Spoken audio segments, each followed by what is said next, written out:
sànq yaa ngi wax naan de manière arithmétique Idrissa Seck ak Macky Sall bu ñu àndee ils sont plus forts partout. électoralement ils sont présumés plus forts partout. mais am na ñoo xam ne tamit dañoo jàpp tey ne langue gi mu ngi commencer leer mu mel ni tey am na recomposition force politique traditionnelle yépp ñu ngi du côté de Macky Sall. Et Ousmane Sonko est aujourd'hui incontestablement le chef de l'opposition et que bu ñu demoon tey ci ay élections tamit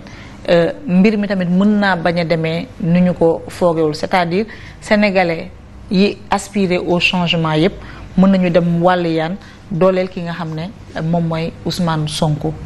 ndax jàngat boobu jàngat boo nangu la. Mais il faut la nature a horreur du vide loolu la tubaab bi wax. Ousmane Sonko bu fekkee moo nekk opposition bi du ñàkk ñi nga xam ne am na lu leen naqari ci nguur gi ñu gis ni Ousmane Sonko xëy na mën na nekk réceptacle mécontentement boobu loolu nu mu toll ci élection lañ koy mën a xamee ba natt ko mais mënoo toog fii rek ci sa plateau télévision daal di ne Ousmane Sonko ñëpp bàbbe ko nañ topp ko man gisaguma lu mel noonu nañ xaar ba dem élection ñu gis parce que aussi élection dafa am ay réalités yu bokkul gis nañ fi candidat mu dem élection. boo jëlee score Moustapha Niasse première élection xam nga kañ la ko amaat score bu di toll 2012. amaatu ko sax. non mais si 2012 il a eu. 13%. Donc kon ça je sais plus fàttali ko mais Tanor première élection score boobu amoon amaatu ko Djiboka première élection score bu amoon amaatu ko. ak entre autres candidats et nga xam ne que dem nañu pour une première élection dem deuxième élection seen score chuté néewuma Ousmane Sonko bu demee élection day chuté néewuma du yokk liy xew ëllëg man xaw ma ko tout dépend ci la muy indi ak na muy taxawee ak luy xew parce que mën nga dikk élection bala nga ci àgg tolof yi bëri na ya nga xam ne que mën naa néewal doole candidat sàngam favoriser candidat beneen bi ci des. parce que xam nga da ngay jël exemple ma jël un exemple François Hollande bi nekk président France ba muy demander investiture parti socialiste c'était monsieur 4% lañ ko doon tooñee 6 mois après ou 8 mois après il est devenu président de la République française Emmanuel Macron yi ba muy génn ministère de l'économie di nekk candidat daan day def président mais tout il y a des gens dañ doon il riait au nez tout le monde pensait que François Fillon mooy nekk président ñëpp Fillon lañ jàpp ne mooy nekk président. Qu'est-ce qui s'est passé?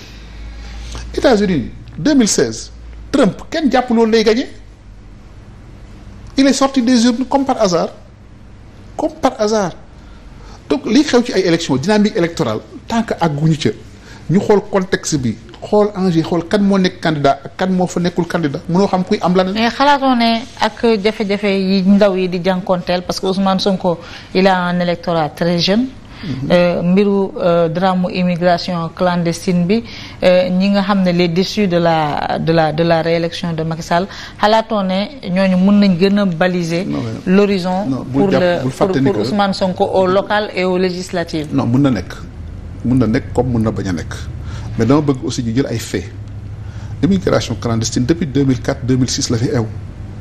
mais daloon na. non mais daloon na 2019 avant ñu élection yi y avait les drames les pirogues partaient il y a des centaines de morts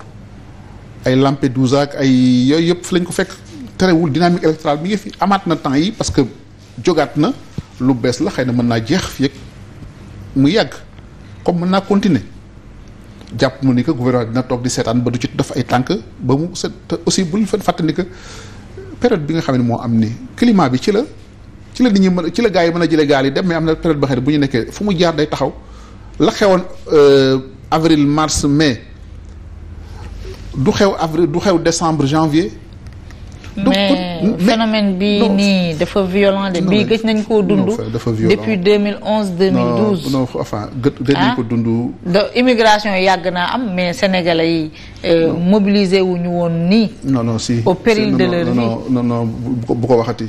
amoon na fi jamono yi gën na takkarnaase. mooy première vague ba. parce que dem nañ bay ba fi def fi ay bateau daan ay Bakary II yooyu c'était des bateaux qui prenaient plus de 500 personnes. amoon na fi c'est-à-dire que bu ñu di fàttali xewoon démb néewuma que lii du musiba musiba la tooxi doona la war nañ ci jóg war nañ ko régler mais bu ñu taxaw ci ni loolu rek c'est suffisant pour déterminer l'avenir politique du Sénégal loolu foofu rek laa waxee mais li nga xam ne ni mooy ndaw yi di dee ci géej gi ku ci waxut defoo la war ku ne dañ cee war a yëkkati sa kaddu def ci sa kéemtalaay kattan ba mu dakk mais loolu mën naa gouvernement bu nekk ku nekk au gouvernement bu ñu mel ni amee sa désavantage la boo nekkee gouvernement courant coupé mais sa désavantage la nit ñuy dem di lap ci géej gi sa désavantage la ak leneen ak yeneen phénomènes sociaux yuy am. et ñi koy considérer comme un échec. des différentes politiques de jeunesse de l'insertion des jeunes est-ce que dañuy exagérer? Non, c'est pas c'est complexe xam nga fii dañu nekk population ba nga xam ne ni population elle est trop jeune plus de 62%